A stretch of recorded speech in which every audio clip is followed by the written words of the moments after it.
Hello everybody. Hi, you should be here for Master Your Metadata, best practices for versioning, CI, and deployments. That's this. And if you're there for that, you're in the right place. You're in the right place if you are currently developing on Force.com and want to more effectively work as a team. You should be here if you're not currently using version control or continuous integration, but you'd like to. And you're also in the right place if everything I said just doesn't make a whole lot of sense. You've just heard about continuous integration, you've heard about DVCS, and you'd like to know what the heck it's all about. By introduction, my name is Dan Johnson. I'm an internal product manager on Atlassian's business platforms team here in San Francisco. I've been working on the Force.com platform since 2005, pre-Apex, and was a Salesforce implementation consultant with a couple of partners, and Salesforce itself before that. So in short, I feel your pain. This is Tim. Hi, I'm a developer with Atlassian. I must admit I don't have an extensive amount of experience with Force.com development, but I do have a lot of Git and developer workflow experience. So I've been helping out our Salesforce dev team with straightening out their Force.com development workflow. Yeah, so I'll start us off. And as I mentioned, I spent about 6 years in the trenches as an implementation consultant in the Force.com ecosystem. And as such, I worked with a lot of development teams all over the globe, distributed, co-located, a lot of people working as a team trying to get code deployed onto the platform.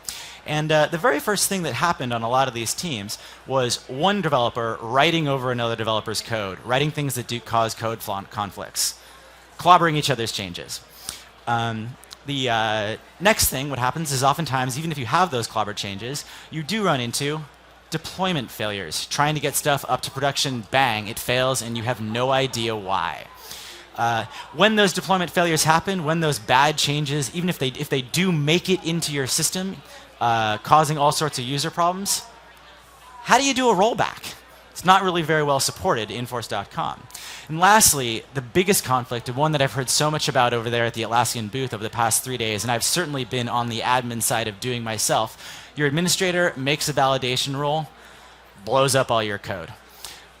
So, as I mentioned, about a year ago, I came to Atlassian, just like that. And one of our developers, Melanie Wright, had been working on a solution to many of these problems. Many of these problems, trying to solve those. Is that supposed to be working right? Okay. Trying to solve those to create a solution to all these problems that I've been talking about for about a year. And over the last year, we've been smoothing that stuff out. And now Tim is going to talk about what that solution entails. Thanks, Dan. So those strange little GIFs under my ugly mug there are actually the logos of the development tools that we build at Atlassian for traditional software development. And as Dan mentioned, we've actually crafted a toolchain for Force.com development on top of those tools. Now, central to all of this is another open source tool called Git, which is a very popular version control system. Can I just get a quick show of hands for how many people are already using Git? Oh, wow, that's awesome. So that's maybe 80% of the room. For the other 20%, I hope I have you convinced by the end of the presentation that it's a good thing. So developers love Git because it has a whole bunch of features for tracking the history of your code, which lets you retrospect on how your Salesforce org has evolved and also perform tricky things like rollbacks. The other thing about Git is it's a DVCS, or distributed version control system. So it has a whole bunch of nifty collaboration features that allow you to work in a distributed environment. For instance, if you have a team in another part of the world, or if you're working with external parties like contractors. The other thing about Git is it's extremely fast, partly due to the fact that it allows you to work offline. So it allows you to make changes to your repository without necessarily having a connection to your version control server. Now, our Salesforce dev team uses a set of developer sandboxes and orgs to do development. Each developer has their own individual dev sandbox, where they do most of their development and testing of each feature that they work on. Then those features get integrated together in a shared dev sandbox. So we have individual features in the individual ones, and then they stew together in our shared dev sandbox when they're ready to be shared with the rest of the team. Once we're reasonably certain that those features are stable, we promote them to our UAT, or user acceptance testing environment, and finally into production once our end users have signed off on it. Now, what's kind of cool in Salesforce is that all of these orgs, or sandboxes, are related. And this maps really well onto another important concept in Git. Because Git is a distributed version control system, you end up with a set of related repositories, known as forks. And we can kind of map these two concepts together. So we have one repository fork for each one of our shared developer orgs. One for production, one for UAT, and one for our shared development sandbox. And in each one of these Git repositories, we have a master branch that's being continually deployed to those orgs. And we'll get back to that point in just a second.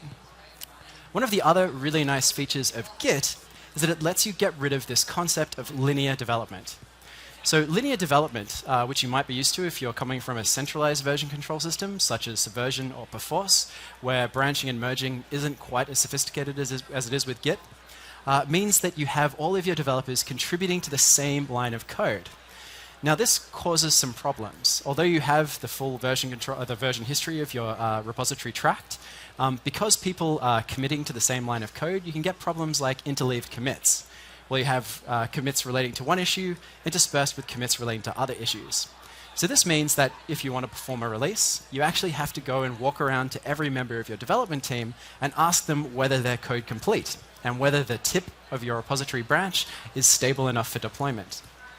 Similarly, you have a problem with broken builds. It doesn't necessarily cause broken builds, but it does exacerbate broken builds if you're using continuous integration. Or with the force.com platform where you're forced to have unit test coverage.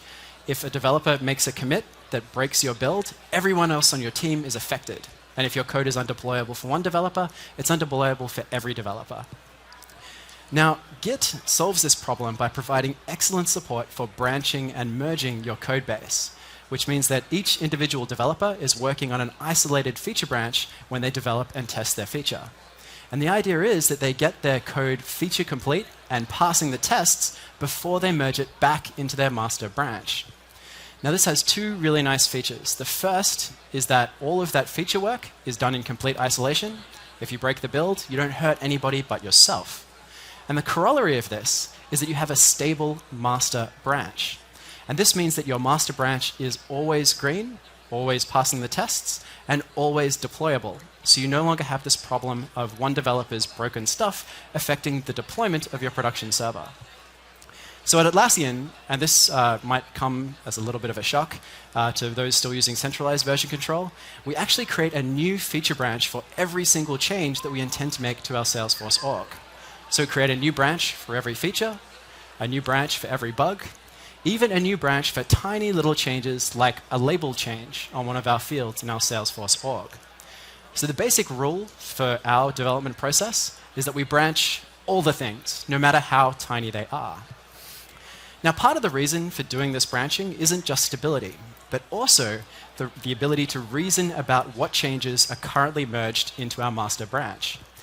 And the reason we do one atomic feature per branch is because all of these branches and features are being tracked in our issue tracker, a tool called JIRA. Is anyone here using JIRA or JIRA Agile for project tracking? Ah, fantastic. Yeah, it's about 40 to 50% of the room, I'd say. So basically, we have an issue in an issue tracker, which is tracking the progress of these features as they're promoted through those different orgs. Now I'm going to drill in and look a little bit deeper at how this workflow operates from a developer's perspective. Just another quick poll. How many people consider themselves Salesforce developers working in Apex and customization? Okay, cool. So maybe about 50% of the room. And how many people consider themselves Salesforce administrators?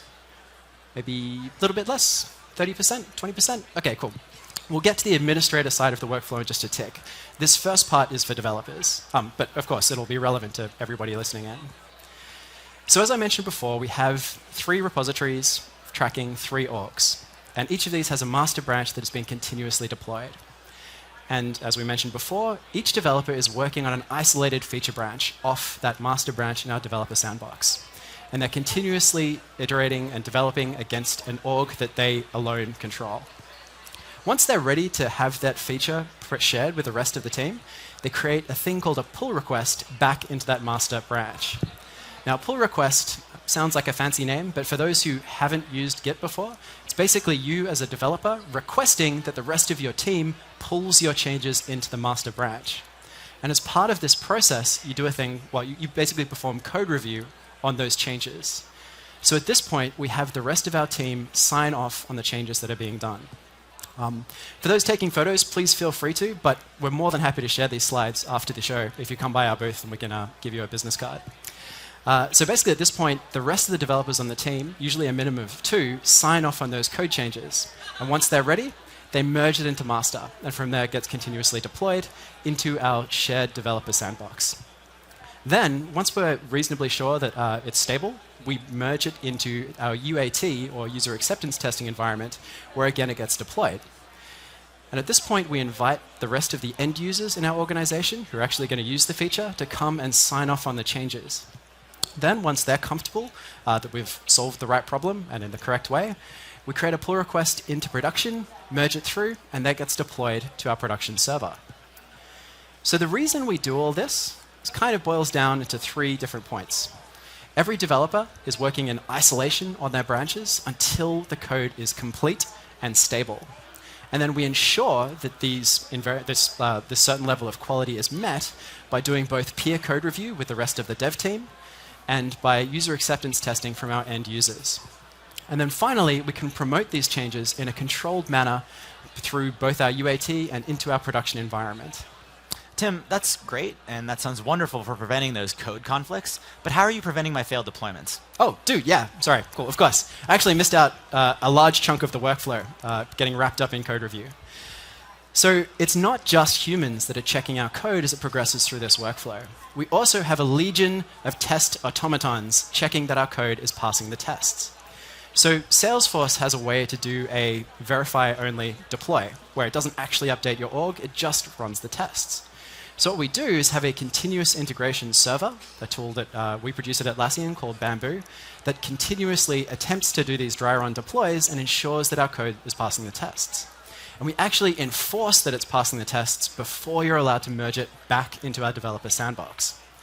Then, because when it's merged in the developer sandbox, it's running with all of the other features that have been developed, we run the tests again. This is just in case there's integration failures, where features that pass the tests individually fail when they're merged together.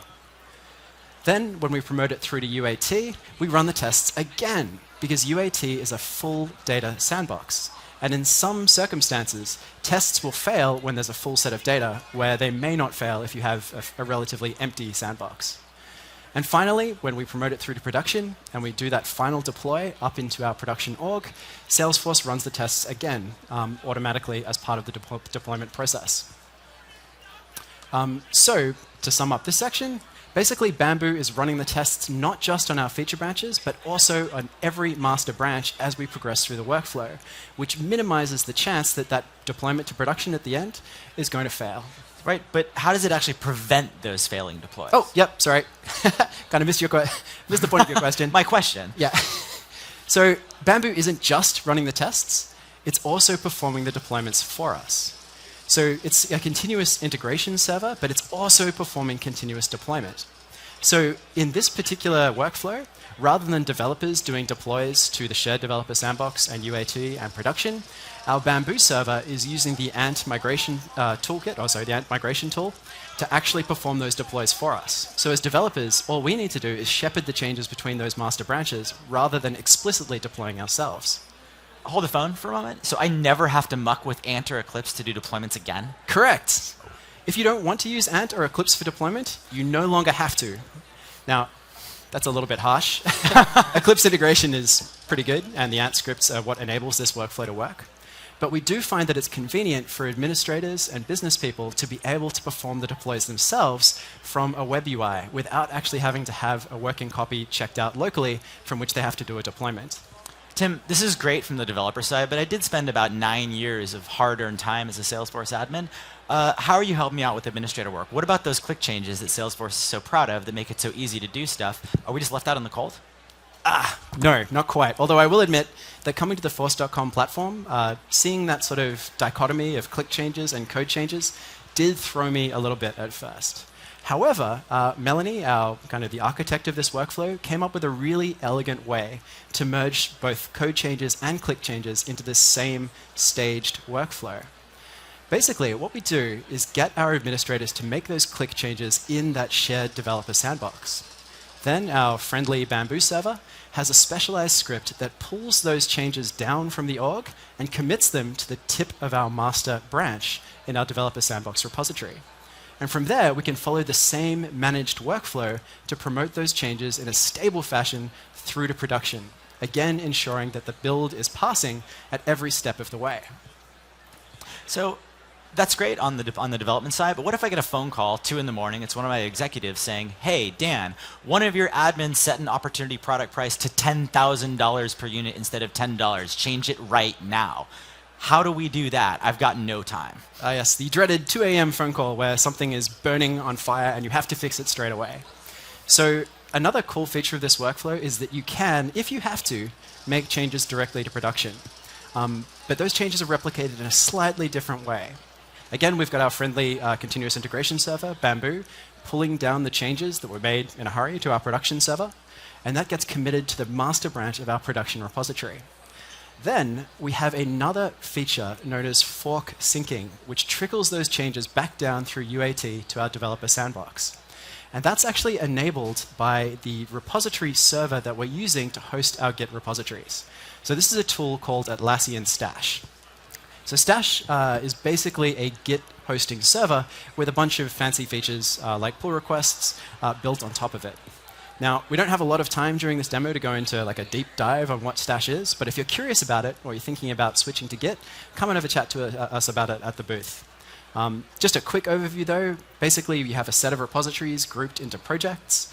You can browse the history and the structure of each repository that you have, and it implements that awesome Git feature, pull requests. And just to demystify pull requests a little further, basically it's a big diff where it shows all the changes that have been made on a particular branch, and then you and the rest of your developers on your team can iterate on the work that's done on that branch by these threaded comments. So that's cool, but what about things that don't work with metadata? I think everyone here knows the dreaded security profiles problem where you try and deploy something and security profiles don't come along, bang, failures. How do we deal with things that Ant, Eclipse, the standard metadata tools just won't deploy? Yeah, right. So for those instances where you have a feature branch that have changes on it that require some click changes that can't be deployed by metadata, we have a solution. It's not the nicest solution because it's not fully automatic, but it works very well for our team. Basically, in JIRA, we have this concept of custom fields where we can bind certain arbitrary types of data to our issues. What we've done is created a custom field called release instructions. And this has a list of the manual steps that you need to do when you promote that change from one org to another. So what that means is that if I have a trigger that depends on a certain security profile, I throw the instructions to deploy that security profile to make it in production in that JIRA field, run that deploy, and then do any post-deployment security instructions after that time of deploy. Most often our post-deployment security instructions tend to be stuff to do with data. Run this batch Apex, do this job in data loader, that sort of thing.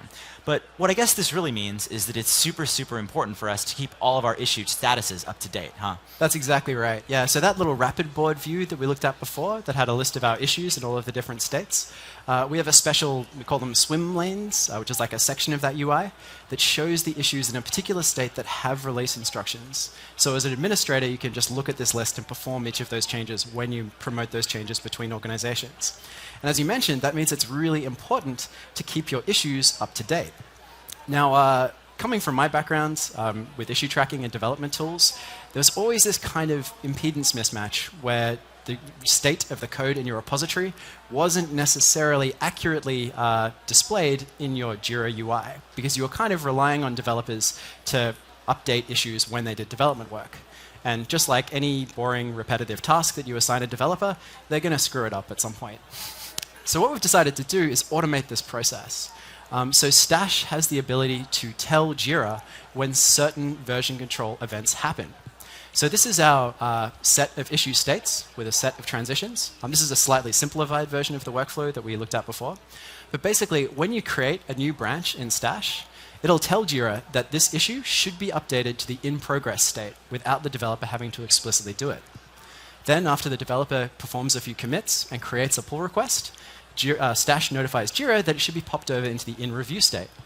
And finally, when that pull request gets merged all the way through to production, it'll get notified that it should be transitioned into released. So this means rather than a developer having to switch between their Eclipse IDE or Sublime Text with Maven's Mate and JIRA, they can just commit their changes, push them to the server, create a pull request, transition their code through that workflow, and the issue will automatically mirror those state changes for them. It's pretty cool, Tim. But what about destructive changes? I've got a field. I want to kill it. I kill it in one of my sandboxes. How do I roll that up to production? Yeah, right. So that's, again, one of those things that sort of, when I switched to looking at force.com, sort of blew my mind coming from traditional software deployment processes where you have kind of these atomic deploys. So once I understood what destructive changes are and took a little look at how Melanie had implemented them in our workflow, I was kind of blown away. We'd use a very similar process to our deployments. We actually have a special build set up in Bamboo to monitor for when a developer wants to make a destructive change. And the way that a developer indicates that they'd like to deploy a set of destructive changes is they create a branch prefixed with the word destroy. So Bamboo has this feature known as automatic branch detection. So it's actually mapped a particular build to branches prefixed with the word destroy.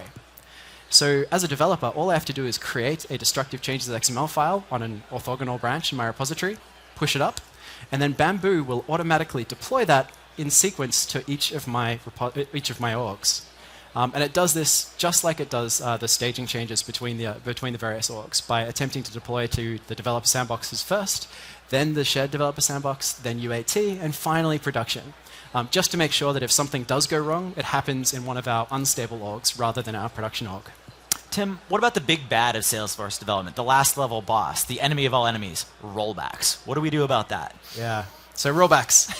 That can be a tricky one. Has anyone here ever tried to perform a rollback in Salesforce before? Where something bad takes it? Okay, cool. How many people were successful eventually? Okay. Seems like very few people have actually attempted it, and even less successfully. And I must admit that our rollback process isn't the prettiest thing in the world, but we do have a process for it.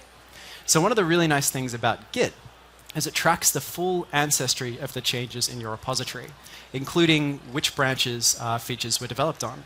So the first part of doing a rollback is figuring out which commit you want to actually roll back to.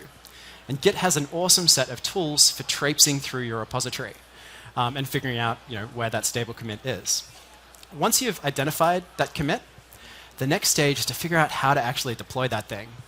And again, the first step is deploying a destructive changes XML file that reverts all of the changes that have happened to your repository between that commit and what is currently deployed. Again, Git has a set of awesome tools for calculating diffs, so you can use that to help figure out what should be in that destructive changes XML file, but there is still a bit of manual work involved in calculating that. But once you've got it, use that same deployment process to deploy that destructive changes to each one of your orgs, and then subsequently deploy that commit using our stage deployment plan to each of those organizations in sequence. So as I mentioned, it's not the prettiest process in the world, but at least we do have a solution for performing rollbacks when we really have to.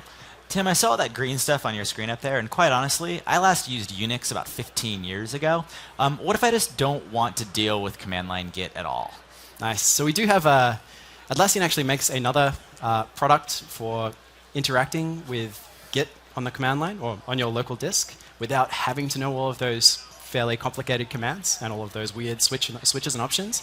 It's a tool called SourceTree.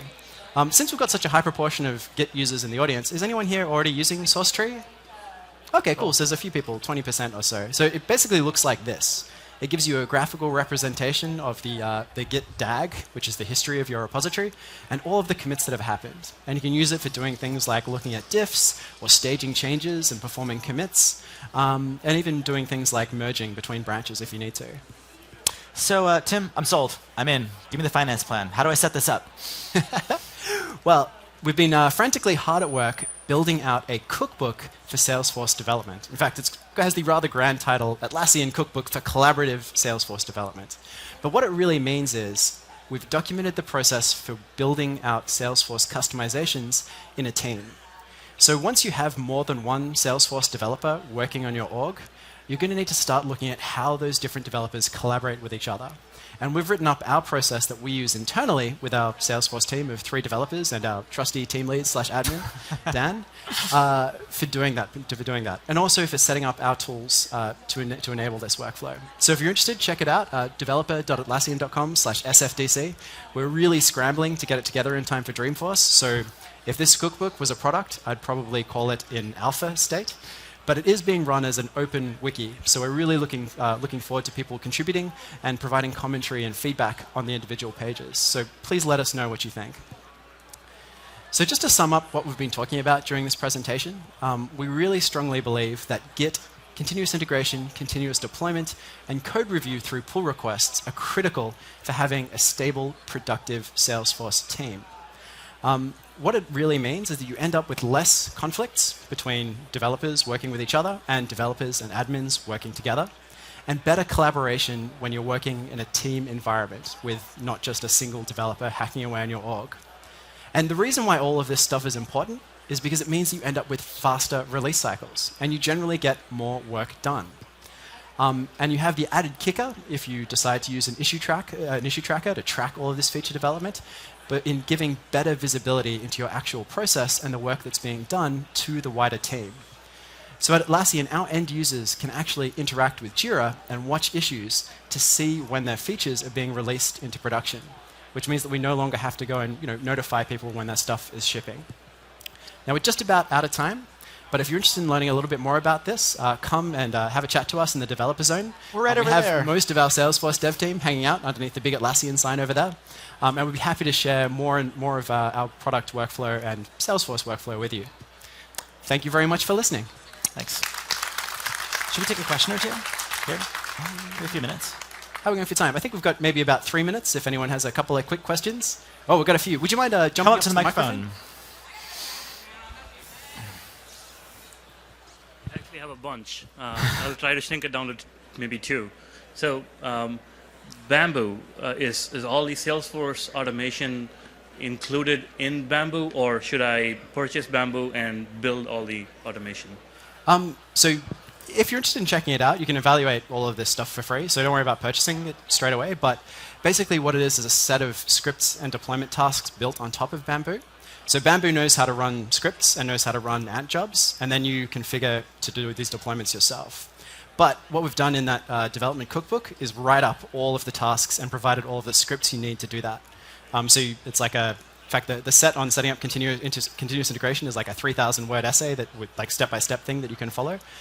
So if you want to check that out at the cookbook before you consider Bamboo, you can absolutely do that too. Sure. So you mentioned Bamboo also connects with Git to pull Correct. data down and push to all the organization. Where does the code live when you pull from Git? So for us, it lives in intellectual property. Yeah, so for us it lives in Atlassian Stash, which is our Git repository host. So if you use Stash for repository hosting, then all of your developers push and pull from Stash, and it provides all of the permission checks and other kind of integrations with the rest of the product suite. So you actually create and manage your repositories in Stash. But you can use other repository hosts like Bitbucket with the same workflow if you like. Sure. Thank you. No worries. Next. First of all, thank you very much. This is fantastic. But is this recorded in some fashion? The guys Is it over at the here? sound booth have said they are capturing it. Also, Tim and I are planning on just basically redoing this talk Awesome. and putting it up as a webcast sometime in the next week or two. It'll Very be good. on Developer Atlassian. I think we'll announce it in some way, shape, Yeah, or form. We're still, it was a big scramble for us to get ready for Dreamforce, Sure. so we're still working that stuff out. But Yeah. one way or another, this talk will be available. Awesome. Thanks. You If, bet. if you're interested, check out that developer cookbook, and it's posted in a wiki, and you can sign up for a free account and just watch the page, and we'll post it there. Awesome. Thanks, guys. You bet. Yeah. Yeah, how are you guys dealing with package.xml creation? Or is that dynamic or just leaving that to developers? It's a question we've gotten a lot over the last few days. And actually, internally, we aren't creating managed packages or unmanaged packages? Sorry. Managed packages. Managed packages, yeah. We aren't doing any managed packages internally because we're not really doing any product development, right? So theoretically, this stuff would work with managed package stuff, but I actually don't feel particularly comfortable speaking to that like right now without having given it a little bit more study and running it through our workflow before saying, hey, hey man, you can totally do this. Theoretically, it should work, but probably worth actually having a chat with Melanie at our booth right now, and giving her and Mark an ask. They might be able to give a little more bit to it, and also watch the cookbook. That'll probably come up. We'll figure out an answer for you. Excellent, thank you. Thanks. Probably a trivial question. Remember like that setup where you have like a shared dev sandbox and then like a couple of individual dev sandbox. So does Bamboo deal with like the refreshes, the sandbox refreshes to the individual sandboxes? It doesn't do a full Salesforce refresh. What we're doing is moving stuff from the repositories into the sandbox. So really, okay. In our case, we rarely refresh our sandboxes. So they're basically deploying it to... Exactly, yeah. We do much in the way of sandbox refreshing, actually. Okay, okay. The second question, does the shirt come in other colors? No. No, it doesn't. Guys, we're actually out of time, unfortunately, but we're happy to answer your questions, just not on the microphone. Tim, me, and the rest of our team is over in the Atlassian booth right now. We'll probably grab a beer or two and answer all the questions you got. So thank you guys so much for attending. We really appreciate it.